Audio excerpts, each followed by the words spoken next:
నిన్ను ఎక్కడో చూశాను. నిన్ను ఎక్కడ చూశానో ఎంత ఆలోచించినా గుర్తుకు రావడం లేదు. నీకేమైనా గుర్తుందా? మామా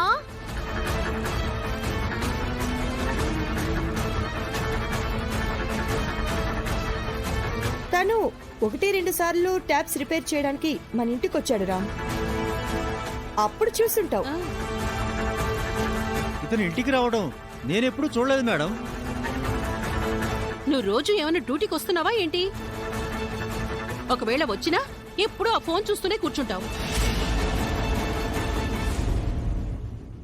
మామా మామా మామ హాల్లో లేడేంటి? బయట ఉన్నాడా?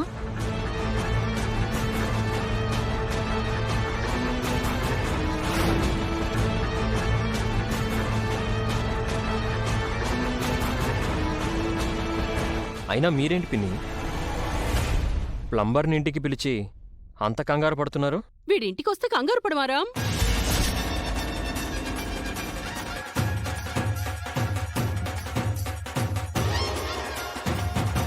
సీత కిడ్నాప్ అయినప్పటి నుంచి కొత్త వాళ్ళు ఎవరొచ్చినా కంగారుగా ఉంది రామ్.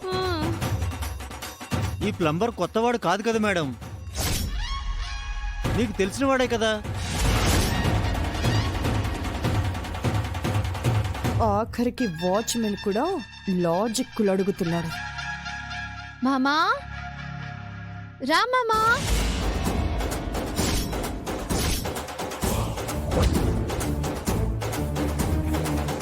మామా మహా, సీత వస్తోంది. వీడిని చూసిందంటే గుర్తుపడుతుంది. అమ్మో నా చెయ్యి!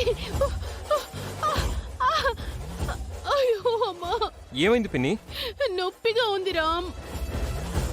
సీత, కిచెన్ లో ఆయింట్మెంట్ ఉంది, కాస్త తెచ్చిపెట్టు. అర్చన రాసుకుంటుంది. మీరే లోపలికి వెళ్ళి రాసుకోవచ్చు కదా పిన్ని. ఆయింట్మెంట్ తెచ్చిస్తే సీతేమి అరిగిపోదులే రామ్. త్వరగా తీసుకురా సీత. సరే తెస్తాను.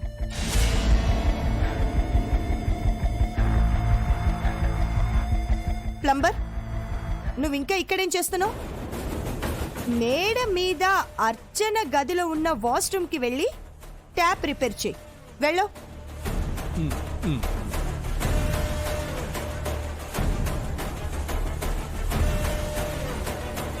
అర్చన, నువ్వు కూడా లోపలికి వెళ్ళి చేతికి ఆయింట్మెంట్ రాసుకో. సీతకి పని చెప్తుంటే రామ్ ఫీల్ అవుతున్నాడు. అదేం లేదు పిన్ని,